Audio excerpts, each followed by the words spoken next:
खबरें में खुश आमदीद। मैं हूँ आपका होस्ट सईद काजी।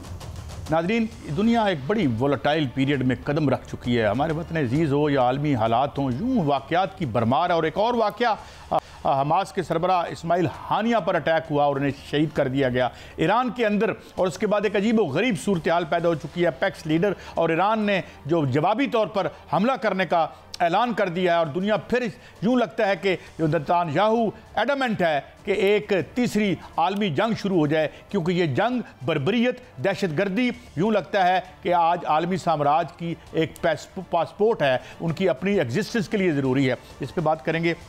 हमारे साथ बहुत मौजूद मेहमान होंगे, उनका मैं तारफ़ करवा दूंगा। इस्टेब्लिशमेंट का कहा जा रहा है ज़राए के अतबार से, ज़रिया मुझे कुछ ज़्यादा इतना नहीं लगता यानी क्रेडिबल, मगर चलें, ज़राए कह रहे हैं जी उन्होंने इनकार कर दिया एस्टेब्लिशमेंट ने, हम बात नहीं करेंगे। नवाज शरीफ की कौमी असम्बली की सीट क्या वाकई खतरे में आ गई है? पतन की जो रिपोर्ट आई है सरवर बारी साहब की, इंतहाई चश्मकुशा है कि लग रहा है कि शायद सबसे बड़ी धांधली उस रिपोर्ट के मुताबिक इन्हीं के हल्के में हुई है। मियां नवाज शरीफ साहब की ये क्या मामला है? मुल्क गिर एहतजाजों के बावजूद बिजली की कीमत हम महंगी करेंगे, 10 लाख रुपया जो दिया था इलाज के लिए वो भी वापस ले लिया, और आप हमारे वजीर मौसूफ अवैस लगारी साहब कह रहे हैं कि हम कतन आपको जो है इसमें रिलीफ नहीं दे सकते। ये है जो सिलसिला। बात करते हैं, बात आगे बढ़ाते हैं। जनाब लेफ्टिनेंट जनरल रिटा मुस्तफ़ा की तारुफ के मोहताज नहीं, हमारे साथ मौजूद हैं, गहरी निगाह रखते हैं आलमी अमूर पर, दिफाई अमूर पर। थोड़ी देर बाद हमारे साथ जलाल महमूद होंगे, फ़लस्तीनी सहाफ़ी, उनसे बात करेंगे। और राना अजीम साहब भी हमें ज्वाइन करेंगे। आखिर में तजिया कार हैं डॉक्टर कलाम उल हक से, हम उनसे पूछेंगे मैशत किस डगर पे चल रही है। और मियाँ शायद हमारे ब्यूरो चीफ भी हमारे साथ। जनरल साहब आपकी तरफ आता हूँ। जनरल साहब, दो बातें, एक तो क्या ये अंदर से अटैक हुआ है, यानी इतनी इन्फिल्ट्रेशन है मुसाद की, या एक तो इस पर बता दें, एंड सेकेंडली इसकी फॉल आउट क्या है? इसके बाद सब कह रहे हैं कि हम ईरान ख़ास तौर पर कि हम बदला लेंगे। How do you look at its fall out general साहब? देखिए, पहले तो जो हमले की नौइयत है इसके बारे में अभी तक को मुसद्दक़ इत्तलात तो आई नहीं है। इसराइल ने भी क्लेम नहीं किया, लेकिन जिस तरीके से हमला हुआ है रेस्ट हाउस में, जिस तरीके से पासदार इनकलाब के रेस्ट हाउस को निशाना बनाया गया है, बड़ा ही प्रिसाइज हमला था, इंफॉर्मेशन बेस्ड हमला था, जिस वजह से लगता यूँ है कि ये अंदर से ही हमला हुआ है। और इससे पहले भी देखिए तो आप को याद होगा कि ईरान के जो एटमी साइंसदान थे उनको शहीद कर दिया गया। जिस तरीके से ईरान की जो वेयर हाउस था न्यूक्लियर का, उसको अटैक किया गया, वहाँ नुकसान किया गया। तो ईरान के अंदर लोग मौजूद हैं जो इजराइल के साथ मिलकर काम कर रहे हैं। वो कौन लोग हैं उसके बारे में तो मैं ज़्यादा बयान नहीं कह सकता, लेकिन ईरान में आप देखिए यहूदियों की एक तादाद भी वहाँ पे रहती है। हो सकता है कि उनमें से कोई हो, लेकिन ज़्यादा पॉसिबिलिटी ये है कि जो लोग वहाँ पर मौजूद हैं इराक और इसके देखिए खुले बॉर्डर्स हैं, लोग आते जाते रहते हैं, तो वहाँ से कोई ऐसा बात हुई है। क्लेम शायद वो और कर लें, लेकिन ज़्यादातर जो अंदेशा वो यही है कि अंदर से ही हमला हुआ है। दूसरी बात, इसका फॉल आउट क्या होगा? जी जी, लेकिन नेतन्याहू अभी अमेरिका से वापस आया है और वहाँ पे उसको जो कांग्रेस में जब उसने खिताब किया, लिमिटेड लोग थे लेकिन उसको स्टैंडिंग ओवेशन मिली। मेरा ख्याल है 11 दफ़ा या 12 दफ़ा स्टैंडिंग ओवेशन मिली है उसको उस खिताब के दौरान। तो उसको अगर ये मैं कहूँ कि अमेरिका पूरी तरीके से इसकी पुष्पनाई कर रहा था, करता रहेगा, तो उसमें मेरा ख्याल में बेजार नहीं होगा। और ये उतनी जो शह है नेतन्याहू को मिली है, इजराइल को जो मिली है, और ख़ास तौर पे देखिए दुनिया ने पब्लिक लेवल पे, आवाम के लेवल पे, इंटरनेशनली तो लोगों ने इसको कंडेम किया है, एहतजाज भी हुए हैं, बातचीत भी हुई है, लेकिन गवर्नमेंट लेवल पर आप देखिए तो बहुत कम ऐसे ममालिक हैं जो बड़ा खुल के सामने आए हैं जिन्होंने इजराइल के ख़िलाफ़ ऐसा काम किया है। वो भी मगरबी दुनिया से आए हैं। जो मुसलमान दुनिया है उसमें से बहुत कम लोग उठ के खड़े हुए हैं। तो ईरान को इस वक्त खत्ते में ऐसे देखा जा रहा है कि शायद वो तनहा है, और रूस और चीन जो इसके इत्तेहादी, तो मैं नहीं कहूँगा, जो सपोर्टर्स थे या उनका ख्याल था कि ईरान को उसकी बैकिंग हासिल है, वो भी खुल के सामने नहीं आए। इसके बाद एक और चीज़ भी मत भूलिए, ईरान ने जो भी हमला किया था पिछला इसराइल के ऊपर, मुख्तलिफ टारगेट्स के ऊपर, तो उन्होंने इसराइल को बहुत टाइम देकर बड़ा प्रिसाइज मंसूबे के तहत हमला किया है ताकि जानी नुकसान ना हो। यानी कि ईरान ने इस बात से भी डरा था कि कैजुअलिटीज हुई तो शायद रिटेलिएशन होगी। अब ईरान ने ऐलान तो किया है, इससे पहले भी ईरान का बहुत नुकसान हो चुका हुआ है, ऐलान वो कर चुके हैं। इसका नतीजा अगर देखने में आए तो वो बहुत ज़्यादा हौसला अफजा नहीं रहा ईरान की हद तक। ये पॉसिबल है कि जो उनके प्रॉक्सीज हैं ईरान के, जो उस खत्ते में सरगर्म अमल हैं, चाहे वो लेबनान से हैं, सीरिया से हैं, या हमास से इनके दूसरे लोग हैं, वो शायद कुछ करेंगे ज़रूर, लेकिन इतना बड़ा मैं हमला जिस तरीके से ऐलान हो रहे हैं उतना मैं एक्सपेक्ट नहीं कर रहा। अच्छा जनरल साहब, ये बताइए कि जो पेनिट्रेशन, वो जो डोम है उनका, जो एक उनका हिफाजती हिसार है, उसको तो एक खबर ये भी आई थी जब हमला हुआ था कि भाई वो वल्नरेबल है, वो इतना जो है वो नहीं है जितना हम समझ रहे थे कि जी। तो क्या कैपेबिलिटी रिटेलिएशन की कहाँ तक है, जो मिज़ल्स उसके पास हैं और जो दीगर उसके पास हैं ईरान के पास, तो कहाँ तक वो उसकी ताकत को कैसे आप एस्टिमेट करते हैं ईरान की? देखिए, ईरान के पास दो किस्म की ताकतें इस वक्त इस खत्ते में हैं। नंबर एक तो इसके प्रॉक्सीज हैं, बड़े स्ट्रॉन्ग हैं, चाहे लेबनान में देख लीजिए, सीरिया में देख लीजिए, और इटसेल्फ जहाँ पे आप गजा की बात करें यहाँ पे आप देख लीजिए। वो तो अपना काम कर सकते हैं, उन्होंने पहले भी किया है, और ख़ास तौर पे इजराइल को इस चीज़ का पता है कि लेबनान की तरफ से कोई मूवमेंट हुई तो उनके लिए फिर बड़ी मुश्किल बनेंगी। एक तो ये कैपेबिलिटी है, उन कैसे इस्तेमाल करते हैं ये मैं नहीं कह सकता, होगा ज़रूर इसमें कुछ ना कुछ, इसमें भी करेंगे ज़रूर। अच्छा जनरल साहब, मैं माफ़ी चाहता हूँ, मैं यहाँ पे आपको रोक रहा हूँ क्योंकि हमें ज्वाइन किया है जलाल महमूद साहब, फ़लस्ताफ़ी हैं। थैंक यू वेरी मच जलाल महमूद साहब। हमारे साथ जनरल रिटायर्ड गुलाम मुस्तफ़ा हैं, हमारे ब्यूरो चीफ मियां शाहिद हैं। Thank you very much for your time. हम बात ये कर रहे हैं कि ये जो नई सिचुएशन डेवलप हुई है, इसमें जनरल साहब ने भी हमें बताया कि आपकी नज़र में फॉल आउट क्या हो सकती है? क्या एक ऑल आउट रिस्पांस आएगा या म्यूटेड होगा और इसको भी हम सह लेंगे? जनाब जलाल महमूद साहब। जी बहुत शुक्रिया जनाब। देखिए, सबसे पहले बात तो ये है, इस्माइल हनिया, शहीद इस्माइल हनिया साहब के बारे में दो बातें आपको और आपके नाज़रीन की को मैं बताना चाहता हूँ ताकि थोड़ा सा आइडिया है। ये एक बहुत पुराना जंगजू हैं जिन्होंने अहमद यासीन साहब के साथ हमास को बनाए हैं, सन 1987 है। अच्छा, ये सारी ज़िंदगी अपने जद्दोजहद इसराइल के ख़िलाफ़ इन्होंने गुजारा है। अच्छा, इस वक्त अगर हम सोचते हैं या एक्सपेक्ट करते हैं क्या होने वाला है, तो दो तीन बातें हमें लाजमी ज़िक्र करना होगा। एक तो सबसे पहली बात, हमास इस वक्त इस पोजीशन में नहीं है, मेरी नज़र में इस पोजीशन में नहीं है कि वो इनका कोई सख्त रद्द अमल हो, नंबर वन। नंबर टू, हमें ये भी चीज़ देखनी है कि ईरान जिसकी के मुल्क के अंदर ये इतना बड़ा सानहा हुआ है, वो ईरान का क्या रद्द अमल है, उसको भी देखना है। तीसरी बात ये जो बताना चाहता हूँ वो ये है, ये जो इस्माइल हनिया साहब है मरहूम शहीद, इनके साथ ये तकरीबन ये 5वां बार या छठा नंबर 6 एसोसिएशन का कोशिश किया गया है, लेकिन आज इस बार कामयाब हुआ। इससे पहले भी हुआ था, और इनके साथ इनका जो बड़ा बेटा है अब्दुलसलाम, वो भी ज़ख्मी हुआ था उस वक्त। वो 5 मरतबा वो बाकायदा बच गया था, लेकिन इस बार बदकिस्मती से वो बचा नहीं है। अच्छा, इससे आखिरी बात जो मैं आपके और आपकी नज़र को, ये जो हादसा पेश हुआ वो रात को ईरानी टाइम के हिसाब से 2 बजे, वो भी उसी जगह पे है तहरान के अंदर जहाँ इनका रिहाश है। अब सवाल यहाँ पर पैदा होता है, क्या ये जो फ़ज़ाई, अभी तक तो ये बातें आ रही हैं कि फ़ज़ाई हमला यानी एक फ़ज़ाई हमला हुआ इसके ऊपर है, क्या ईरान की जो सिस्टम, ईरान की जो इंटेलिजेंस, ईरान के जो इदारे हैं, क्या वो सोए हुए थे? ये सवाल, देखिए मैं बतौर एक सहाफ़ी फ़लस्तीनी, ये सवाल मेरे जहन में आता है, क्या सोए हुए थे? तो ये आज हमारे लिए, आज मैं आपको बता दूं, हालांकि मैं हमास का नहीं हूँ और मेरा हमास से कोई ताल्लुक़ नहीं, लेकिन हमास मेरे अपने भाई है।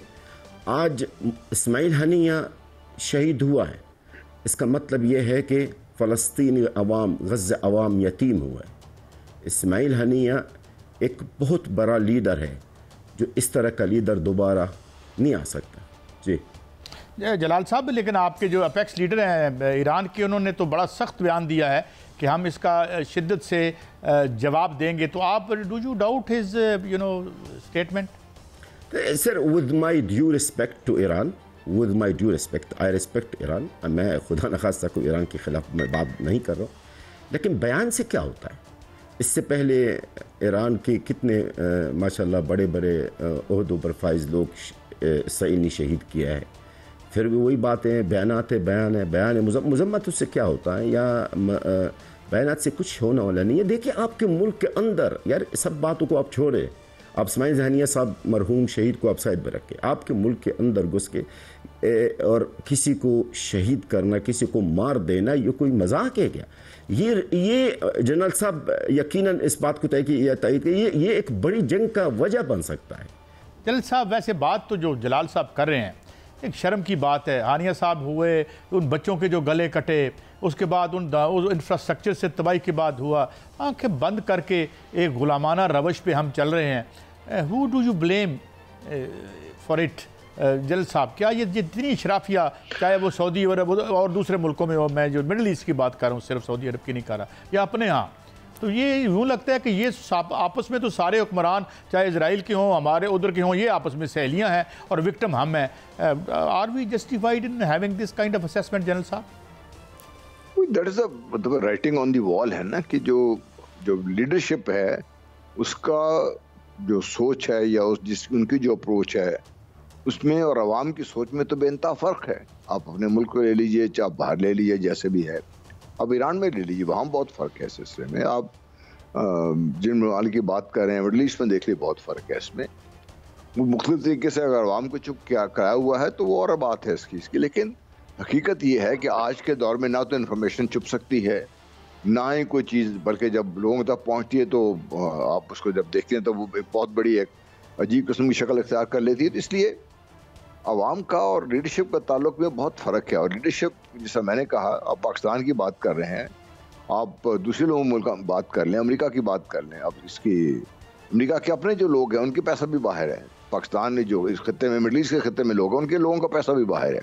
पैसा है कहाँ पर? वो जिनके कब्जे में पैसा है, इन लोगों का अगर ये ख्याल है ना कि पैसा इनका है तो वो ये भूल जाएं। आपने देखा ना, यूक्रेन की वार शुरू हुई तो 3 जो रशियन ओलिगार्क्स थे, उन्होंने बात नहीं मानी मगरबी दुनिया की, उनके साथ जब्त कर लिया उन्होंने, एकदम 1 सेकंड में 1 लॉ पास किया, खत्म कर दिया बात उसकी। लेकिन जैसा यहाँ मुझे एक बात याद आती है, साजिद तारड़ साहब, जो कि मैं आता हूँ, 1 मिनट आता हूँ, 1 मिनट आप सवाल कीजिएगा, मुझे एक बात याद आ गई विच वेरी पर्टिनेंट। वो कह रहे थे कि जी जितना पैसा यूक्रेन में जा रहा है जंग के लिए, वो सारा तो दुबई की मार्केट में प्रॉपर्टियाँ खरीदी जा रही हैं। तो कहानी हर जगह शायद एक ही है। हाँ जी मियाँ साहब, आप कुछ बात करना चाहते हैं जलाल साहब से या जनरल साहब से? Go ahead please. कायद साहब, मैं आपसे भी सवाल करना चाहता हूं और जनरल साहब से भी और जलाल साहब से भी। हम बात कर रहे हैं इशराफिया की, कि इशराफिया जो है वो उसका पैसा बाहर है, इशराफिया कुछ नहीं कर पा रही। सारे मुल्कों की, मैं सारी उम्मा की फिर बात करता हूं, क्या इशराफिया बच जाएगी ऐसा करके कि वो अपने आप को महफूज कर लेगी? क्या वो समझते हैं कि हम महफूज हैं, अवाम को जो है वो छोड़ दिया जाए, अवाम किसी के, इसराइल किसी भी मुल्क पर चढ़ दौड़े, किसी की भी जो खुद मुख्तारी है उसको पामाल कर दे और कहीं भी हमला कर दे? अवाम पिस रहे हैं, अवाम मर रहे हैं, अवाम के गले कट रहे हैं, क्या इशराफिया बच जाएगी क्या? अच्छा, एक सवाल ये सवाल आपका भी साथ रखता हूं, मगर अभी मुझे मेरे कंट्रोल रूम से बताया गया है कि जो इजरायली मीडिया है उसने इस हमले को ऑन कर लिया है। अब तो कोई यानी रह नहीं गई इस बारे में। जी जलाल साहब। सर मैं आपकी बात इंटरप्ट करना चाहता हूँ। इसराइल ने जो अगर इन्होंने जिम्मेदारी ली है तो मैं आपको और आपके नाज़रीन को ये बताना चाहता हूँ, आपके इल्म में लाना चाहता हूँ, ऑलरेडी वैसे ही इसराइल की जो अस्करी क़ियादत और सियासी क़ियादत चंद महीने पहले इन्होंने बाकायदा ऐलान कर चुके थे कि हम हमास के क़ियादत को जो बाहर और अंदर, यानी फ़लस्तीन के अंदर और बाहर, कतर और तुर्की और ईरान में, इनका खात्मा करेंगे। यानी इनकी जिम्मेदारी लेने से हम इनकी जिम्मेदारी लेने का बयान का इंतज़ार नहीं कर रहे थे, क्योंकि we know very well, because already Israel ने ऐलान कर चुका है आज से चंद महीने पहले कि हम हमास के तमाम क़ियादत, अंदरूनी और बैरूनी, फ़लस्तीन के अंदर और फ़लस्तीन से बाहर, सबको ख़त्म करेंगे। और बाकायदा मुसाद, जो इंटेलिजेंस मुसाद को, इनको यहाँ तक इनको डायरेक्शन दिया गया है, इनको इंस्ट्रक्शंस दिया गया है कि इस चीज़ के पर इम्प्लीमेंट करना शुरू कर दे। एक बात और भी आपको मैं बताना चाहता हूँ जो शायद आपके लिए एक ब्रेकिंग न्यूज़ हो।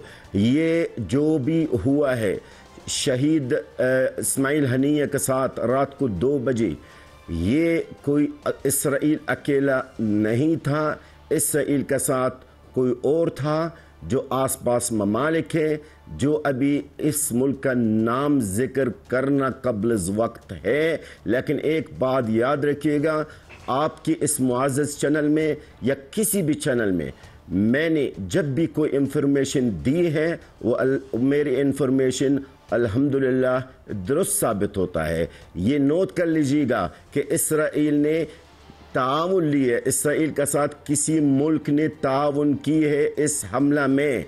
अब वो मुल्क क्या वो मुसलमान मुल्क था? कौन सा है वक्त बताएगा। मुसलमान मुल्क के बारे में इशारा कर रहे हैं आप? सर मैं कब्ल वक्त कहना नहीं चाहता हूं, इंशाल्लाह अगले प्रोग्राम में जब मेरे बहुत बड़ी खबर दी। बहुत शुक्रिया जनाब जलाल महमूद साहब, जनाब जनरल रिटायर्ड गुलाम मुस्तफ़ा साहब। नाज़रीन ये आपने दुख भरी दास्तान सुनी। मियाँ साहब हमारे साथ ही हैं और इन मेहमानों का बहुत शुक्रिया। एक ब्रेक है, ब्रेक के बाद हाजिर होते हैं और दीगर जो इश्यूज़ हैं उन पर बात करेंगे एक ब्रेक के बाद।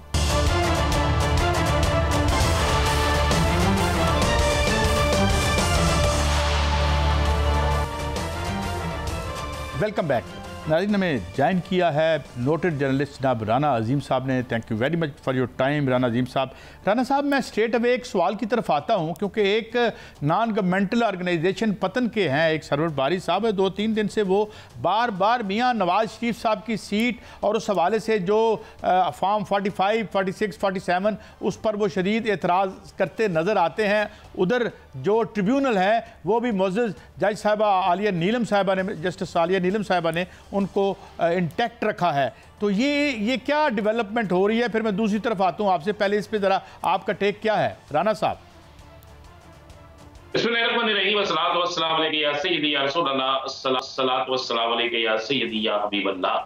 कैसा बड़ी क्लियर सी बात है। मैंने वो रिपोर्ट देखी, मेरे पास भी आई वो रिपोर्ट, मैंने कल वो पढ़ी सारी।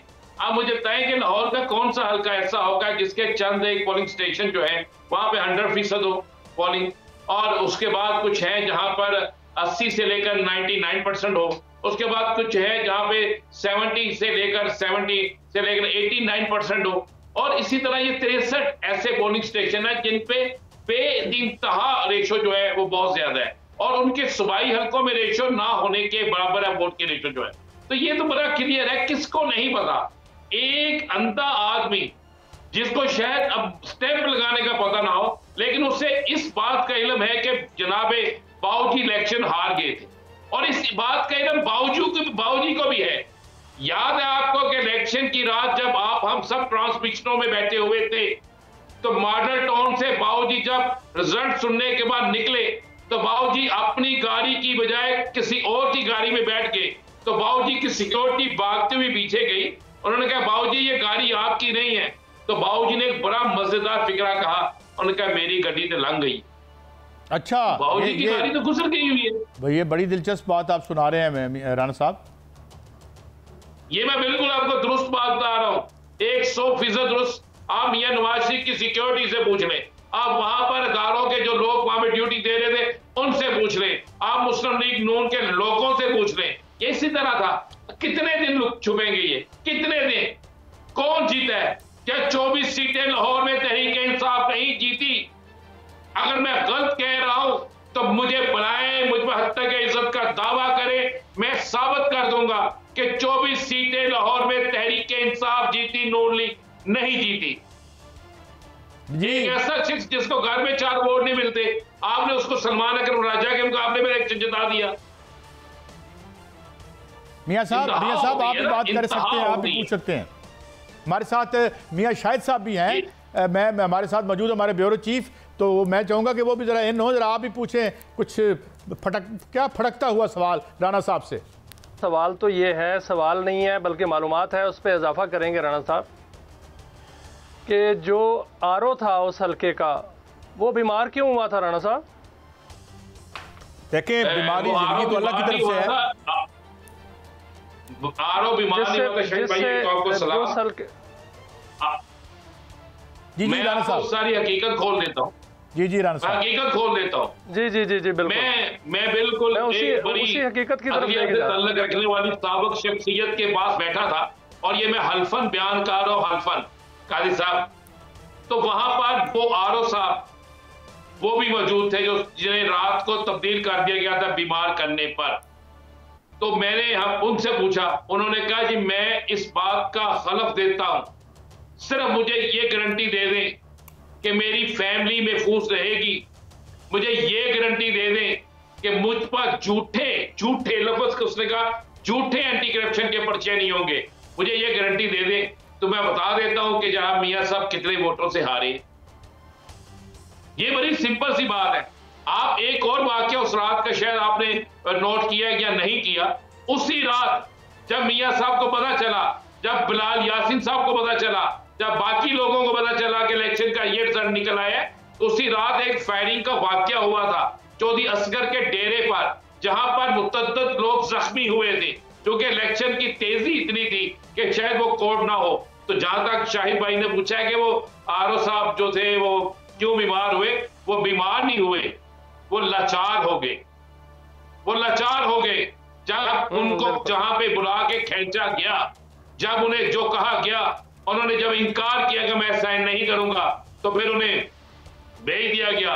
और बीमारी तो हमारे मुल्क में एक ऐसी कमाल की चीज है कि यहाँ पर प्लेन नेस्ट गिर भी जाते हैं, और प्लेन नेस्ट गिरने के बाद बंदा जहाज में। अच्छा राना साहब ये फरमाएं, मैं चले ये तो आपने बड़ी अंदर की खबरें 2-3 खबरें फोड़ दी आज आपने, ये बताएं कि एक खबर एक बड़े अखबार ने ये भी दी है कि जो खान साहब ने ओले वाइल एक्सटेंड की थी, मुज़ाकरात की बात की थी, उसको एस्टेब्लिशमेंट ने रबिश कर दिया है या इनकार कर दिया है। वो क्या मामला है, वो क्या ऑफर वाकई थी और क्या वाकई इनकार हो गया? आपके पास क्या खबरें हैं? मेरे ख्याल से ना हमारे खान साहब को जो मिलके लोग आते हैं वो असल खबर को देते नहीं। बिल्कुल एक बात हुई वहां पे कि मुज़ाकरात के हवाले से, बिल्कुल मुज़ाकरात के हवाले से बात हुई। मुज़ाकरात तो बहुत अरसे से बहुत से लोगों को चल रहे हैं। क्या महमूद खान अचकज़ई साहब 3 दफा मुलाकात नहीं कर चुके? क्या 3 मुलाकातें महमूद खान अचकज़ई साहब की नहीं हो चुकी, जिनके साथ भी हुई है? तो खान साहब तो उनकी उसके रेफरेंस से बात कर रहे हैं कि हमसे बात वो करे जो बाइख्तियार है। अब ये जो चीखें निकलती है ना काजी साहब, जब 5-5 प्रेस कॉन्फ्रेंसें होती हैं, जब अचानक से शोर बढ़ता है, तो इसका मतलब है कि खान साहब की बात से तकलीफ पहुंचती है। अब खान साहब के साथ मुज़ाकरात हो या ना हो, मुझे कोई पाकिस्तान का सहाफ़ी, मुझे पाकिस्तान का कोई सियासतदान बता दे, क्या इमरान खान के अलावा सेकंड चॉइस इस वक्त में कोई है? अच्छा मियां साहब, ये राना साहब आपसे वो भी पूछना चाहेंगे, मैं माफ़ी चाहता हूँ ज़्यादा बोल रहा हूँ मियां शाहिद साहब, ये फरमाइए कि ये जो बिल आ रहे हैं, फैसला हो गया है, सीटें नहीं, यार हम तो ये कह भी नहीं सकते, सीधी सीधी तौहीन अदालत है, ये क्या खेल है राना साहब? ये जो बिल भी ला रहे हैं कि जी सीटें नहीं, इसे कैसे देखते हैं आप? अब तो एक इम्तिहान होगा राना साहब, ये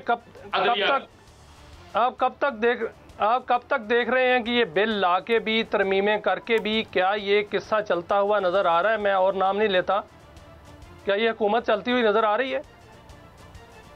नहीं जी, बिल्कुल नहीं आ रही। हुकूमत बिल्कुल चलती हुई नजर नहीं आ रही। मेरी इत्तला यह है कि जमीर जाग रहे हैं, अब जमीर जाग रहे हैं। इधर से तो कह रहे हैं 39, तो दुआ भी फैल। राना साहब इधर से कह रहे हैं कि 39 जो है पीटीआई के लोगों के ज़मीर जाग गए हैं, आप उधर से ज़मीर जगा रहे हैं, क्या खबर क्या है अंदर की? बात यह है कि इन्हें कहे कि 5 पीटीआई के लोगों के नाम दे दें जो फॉरवर्ड ब्लॉक में चले गए, 5 नाम दे दें। इनका ये कहना है कि कोई उधर नहीं जा रहा। राना साहब तो ये कह रहे हैं मियां साहब, मैं अर्ज कर रहा हूं 5 नाम दे दें। देखिए मैं भी यही कह रहा हूं, मैं भी राना साहब यही कह रहा हूं कि ये कहा जा रहा है कि 39 लोग बहुत बड़ी शख्सियत से मिलने वाले हैं, और नाम भी दे दिया गया है, सदर आसिफ अली जरदारी से मिलने वाले हैं।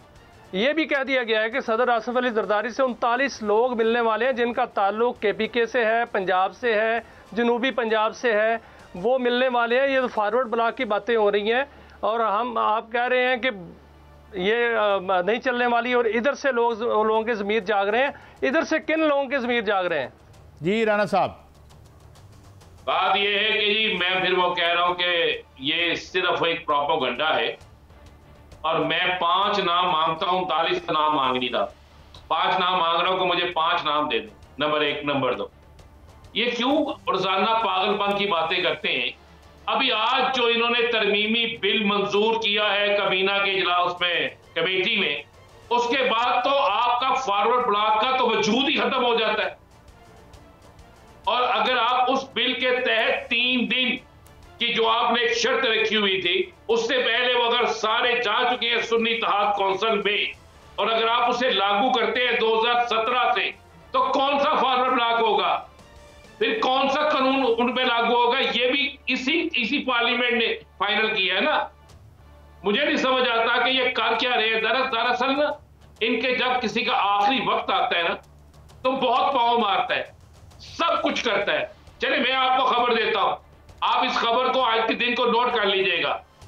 सितंबर में पीपल्स पार्टी नून लीग के साथ नहीं होगी, तो कौन सा फॉरवर्ड ब्लॉक? गोया सितंबर में पीपल्स पार्टी के रास्ते अलग हो जाएंगे नून लीग से। जी बिल्कुल, सितंबर में आप देख लीजिए। तो फिर ये भी तो हो सकता है कि वो अपने हाँ जी जी जी मियां साहब, टेक्नोक्रेट की हुकूमत फिर आ रही है? जी आ रही है जी। आजकल मुशाहिद हुसैन सैयद से काफी मुलाकातें हो रही। ये अगले वजीर आजम तो नहीं बन रहे मुशाहिद साहब? देखिए, चाइना को अगर कोई बंदा पसंद है तो मुशाहिद हुसैन सैयद पसंद है। अब आपने फैसला करना है, यानी आपका मतलब है कि इस्लामाबाद ने फैसला करना है कि हमने अमेरिका की लॉबी में जाना है या चाइना की लॉबी में जाना। कोई नहीं, डिप्टी प्राइम मिनिस्टर को हमने दौरे तो किए हैं राणा साहब, हमने बहुत से दौरे किए हैं चीन ने हमारी बात ही नहीं सुन रहा। तो क्या मुशाहिद हुसैन सैयद जो है वो किरदार अदा करने जा रहे हैं आइंदा?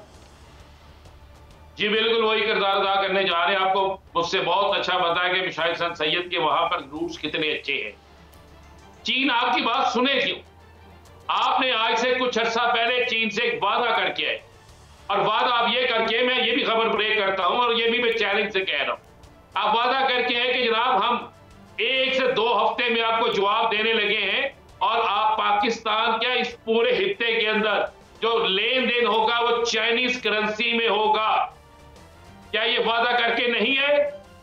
और उसके बाद यहां पर आने के बाद किसी रिटायर्ड अफसर को किसी और मुल्क भेज दिया, और वहां जाके कहा कि आप वहां पे जाके बात करें कि नहीं नहीं नहीं जनाब, हम बिल्कुल चाइनीज करेंसी में नहीं जाएंगे, हम तो जनाब डॉलर में जाएंगे।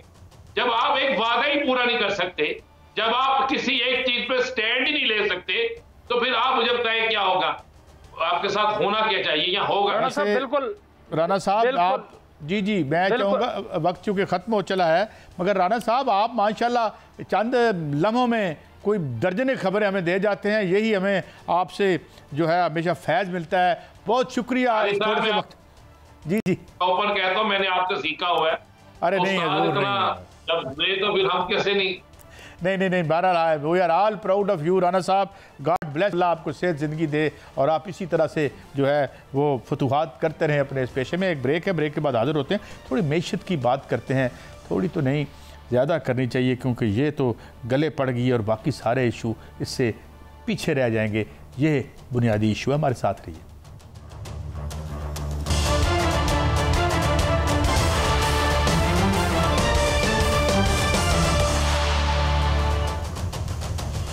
वेलकम बैक नाज़रीन। हमें ज्वाइन किया है डॉक्टर इकरामुल हक। बहुत से हवाले उनकी, मैं क्या कहूँ, एक नया हवाला तो मैंने देखा, उनकी नई किताब शायरी की भी आ गई है। अब किस दिन उसका भी मैं तारुफ लेके आऊँगा। Thank you very much doctor साहब, आपने हमें वक्त दिया। डॉक्टर साहब, एक मुल्क में सरमाएदारों से ले के मेहनतकशों तक सब लोग बिल बिला रहे हैं, और आज खबर आ रही है कि बिजली की कीमतों में मज़ीद कमी होगी। अवैस लगारी साहब का कल बयान आया था, जो वज़ीर बिजली हैं, कि जनाब कोई हम रीविज़िट नहीं करना चाह रहे, जबकि तमाम how do you look at this? ये कुछ सेटल होगा या ये समझते हैं कि अवाम कभी रिएक्ट नहीं करेंगे? डॉक्टर साहब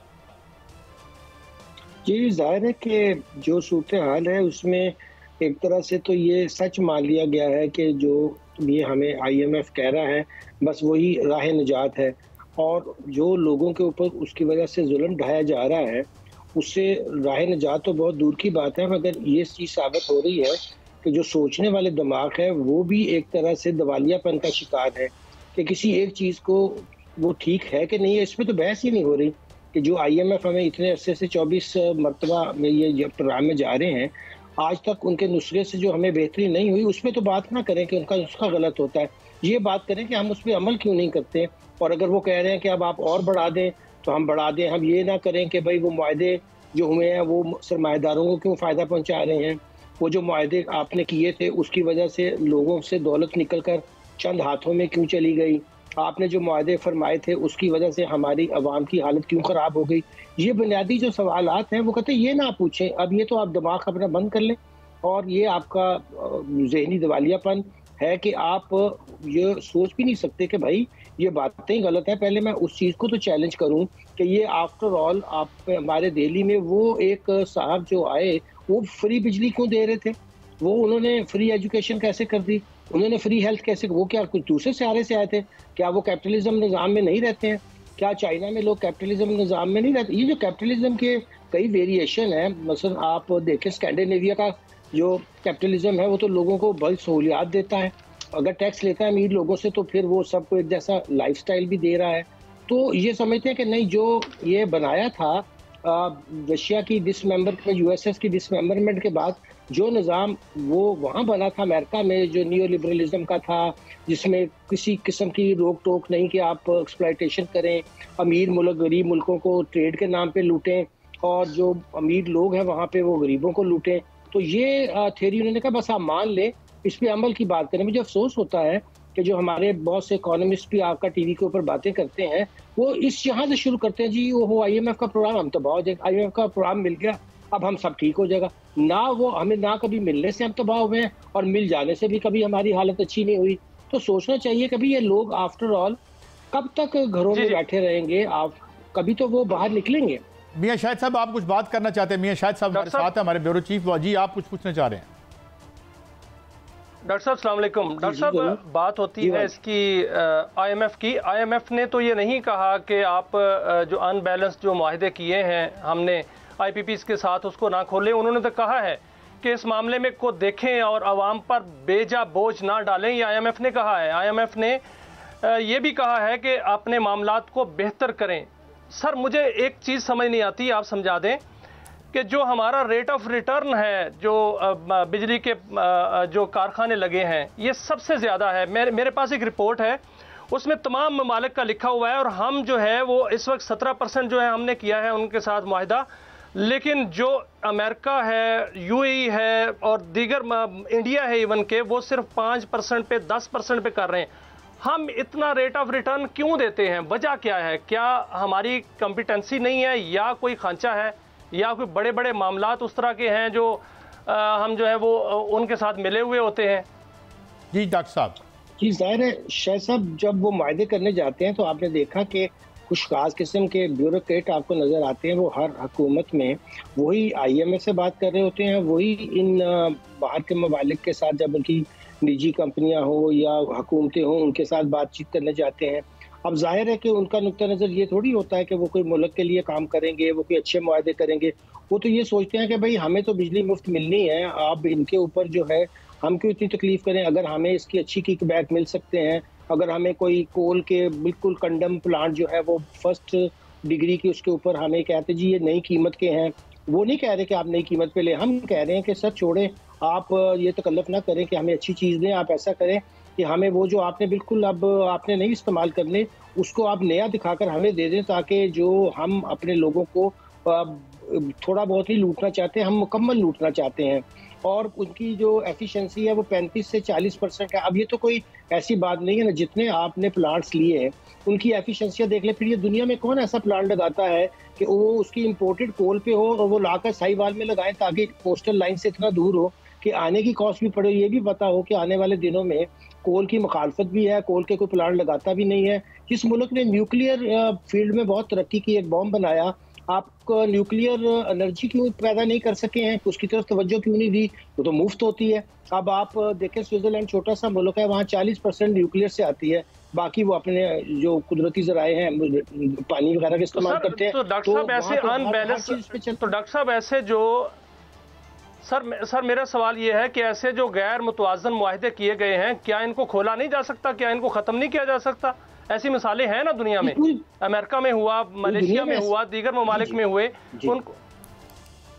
उनको ख़त्म किया जा सकता है। आपने दुरुस्त फरमाया। देखिए ऐसे मुआहदात जो कि जिसके ऊपर कोई नॉर्म्स जो है, जो दुनिया का असूल है, तरीके हैं, लॉ है, वो अब फ्रॉड पे मबनी हो, लोगों को धोखा देने के मुआहदे हों और जैसे आपने फरमाया कि वो इम्बैलेंस है, गैर मुतवाज़न है, उनको तो कोई दुनिया का माइंड भी देखिए एथिकल वैल्यूज़ एंग्लो सेक्शन में जिस लॉ के तहत हम काम करते हैं, जो जिसको आप अंग्रेजी जुबान में हम एंग्लो सेक्शन कहते हैं, यानी ये वो कॉलोनियल स्टाइल का जो कॉमन लॉ है, उसमें भी तो ये लिखा हुआ है कि फ्रॉड से, चीट से और इस तरह की जो है गलत तरीके से पेश करने का कॉन्ट्रैक्ट एक्ट में क्लियर लिखा हुआ है कि वो मुआहदा वॉइड हो जाता है, वो मुआहदा इन्फोर्सेबल ही नहीं रहता है। मगर मसला ये है कि जो हमारी लूट मार करने वाली क्लास है वो ये चाहती है कि लोग इस पे बात ना करें, लोग बहस ना करें, वो कहें जी नहीं ये तो बिल्कुल सही है, ये तो ऐसे ही होता है। और नाम भी जैसे आपने फरमाया कि IMF का भी लगा दें कि IMF कहती है कि रेट बढ़ाओ, और IMF बिल्कुल आपने सही फरमाया, ये नहीं कहती कि आप गरीबों पे टैक्स लगाएं, IMF ये नहीं कहती कि आप बिजली की चोरी करें और फिर उसको पास ऑन कर दें आम लोगों पर, वो ये भी नहीं कहती कि आप अपना डिस्ट्रीब्यूशन का निज़ाम दुरुस्त ना करें और कैपेसिटी बढ़ाई जाए। 40,000 की कैपेसिटी होती, 22,000 आपका सिस्टम उठा नहीं सकता हो और कैपेसिटी चार्जेस देते रहे उन लोगों को जिन्होंने आपके साथ मिलकर ये महंगे मुआहदे किए और ये इस तरह के प्लान लगाए जो 2 नंबरी थे। तो ये हमारी अपनी, मैं आपसे बिल्कुल 100% मुत्फिक कहूँ कि ये जो हमारी अपनी क्लास है एक्सप्लॉइट करने वाली, ये सब उसका किया धरा है और उसके लिए वो कोई ना कोई स्केप गोट ढूंढ लेते हैं, कभी IMF ढूंढ लेते हैं, कभी कोई और स्केप गोट ढूंढ लेते हैं। अच्छा डॉक्टर साहब, अब ये हाँ जी मियां साहब बात करें आप। डॉक्टर साहब मैं आपके सामने एक मिसाल रखता हूँ। नंदीपुर पावर प्लांट था, नंदीपुर पावर प्लांट का ये कहा गया कि मुआहदा है ना, ये भी एक इसमें कहा गया था जी कि ये प्लांट जो है वो 57% जो है वो एफिशिएंसी पे चलेगा, लेकिन ये प्लांट 8% एफिशिएंसी पे चला है। इसको 15 अरब रुपए की कैपेसिटी पेमेंट दी गई है। इसका जो टैरिफ था वो 10 रुपए का दिया गया था, लेकिन इसने 42 रुपए फी यूनिट में बिजली पैदा की है। तो इस तरह की जो अनबैलेंस चीज़ें हैं इसको तो ख़त्म किया जा सकता है ना। इस तरह के अगर ख़त्म किए जाएं तो 50% IPPs जो सरकारी हैं उनके मुआहदों को, उनकी कैपेसिटी पेमेंट को ख़त्म करके बिजली की कीमतें तो कम की जा सकती हैं। जी बिल्कुल दुरुस्त फरमाया आपने। आपको याद होगा जब नंदीपुर का इफ्तिताह हो रहा था तो एक ब्यूरोक्रेट को खास तौर पे तमगा दिया गया था कि इसने इतनी एफिशिएंसी से ये प्लांट यहाँ पे लगाया है, वो फिर बाद में आपको पता है कि वो फिर नैब का केस, मगर फिर आप मंजूर नज़र हैं। तो ये बिल्कुल सही कहानी बताता है चीज़ के हम उसको कि किस तरीके से आवाम की आंखों में धूल झोंकते हैं और उसके बाद उसमें असल कहानी क्या निकलती है। और उसी नंदीपुर के बारे में आपको याद होगा कि पहले करप्शन के चार्जेस लगाए गए थे कि जिसको डिले किया गया, अब हमने इसको चला दिया है। और ये एक क्लासिक स्टडी है कि किस तरह से इस मुल्क के अंदर सिर्फ गरीब लोगों को लूटने के लिए, उनके खून निचोड़ने के लिए इस तरह की हरकतें की जाती हैं और कैसे स्टेट से पैसा जो है वो चंद उन हाथों में और जेबों में जाता है जिसका आप बार बार जिक्र कर रहे हैं और हम भी इसका जिक्र करते रहते हैं। डॉक्टर साहब एक और मैं बात आता हूँ, ये तो चले टेक्निकली बातें, ये डॉक्टर साहब एक कुछ मुझे अब कभी कभी लगता है कि ये हमारी लोग जो हैं, खासा आप तो चूँकि तहरीकों को भी देखते रहे हैं और आपका एक बड़ा तवील जर्नलिस्टिक करियर रहा है, आप एक बहुत बड़े मुअज़्ज़ज़ या कहूँ एक मैगज़ीन के आप एडिटोरियल राइटर भी रहे हैं, सब कुछ क्या ये समझते हैं, आज की शराफिया ने समझ लिया है, even despite knowing what happened in Sri Lanka, in Kenya, in Bangladesh, कि लोग सो गए हमेशा के लिए, दे विल नेवर रिएक्ट, जितना मर्जी बोझ इन पे डाल दें। ये थिंकिंग है आपकी शराफिया में, आपको क्या लगता है? कि मेरा ख्याल है कि वो लोगों को डाइवर्ट करने के बहुत माहिर हैं, कि समझते हैं कि ये कौम ऐसी बेवकूफ़ है कि अगर मिसाल के तौर पर इस वक्त बहुत बड़ा क्राइसिस इकनॉमिक है जिसमें महंगाई बहुत बढ़ रही है, लोगों के सड़कों पे आ जाने का, तो कोई ना कोई और फ़रोगी मसला छेड़ दिया जाए और उसके ऊपर मीडिया पे और इधर उधर बात शुरू कर दी जाए और फिर उसके बाद जाहिर है कि लोगों की तवज्जो जो है वो एक चीज़ से दूसरी चीज़ की तरफ। आपको याद होगा कि ज़ियाउल-हक के ज़माने में जो बहुत सख्त जर्नलिज्म, उस वक्त हम पे बहुत पाबंदियाँ थी, हमारे साथियों को कोड़े भी लगे और साथियों को उस ज़माने में आपको याद होगा क्रिकेट डिप्लोमेसी से उन्होंने कहा कि भाई ये देखे सारा दिन क्रिकेट देखे छोड़ें, आप अपने मसाइल की तरफ गुफ्तगू ना करें। तो हमारे यहाँ बदकिस्मती से अभी भी कोई ऐसी महज जो मूव। डॉक्टर साहब मैं माफ़ी चाहता हूँ, मुझे रोकना पड़ रहा है, लेकिन एक लाइटर नोट पे मुझे सही अगर मिसरा याद है कि नहीं, वह एक शेर भी था, कहीं हॉकी है कहीं क्रिकेट, खिलौने दे के बहलाया गया हूँ। तो ये असल इशू थे। Thank you very much doctor Ikramul Haq Sahab, बहुत शुक्रिया मियाँ शाहिद साहब। बहरहाल ये नंदीपुर का जिक्र हुआ कि उनको तमगा भी मिला, क्या ये जो साहब लगाने वाले थे क्या ये तमगा कैपेसिटी चार्जेस था या क्या था? बहरहाल ये था हमारा आज के शो, कल फिर मिलेंगे। अल्लाह हाफिज़।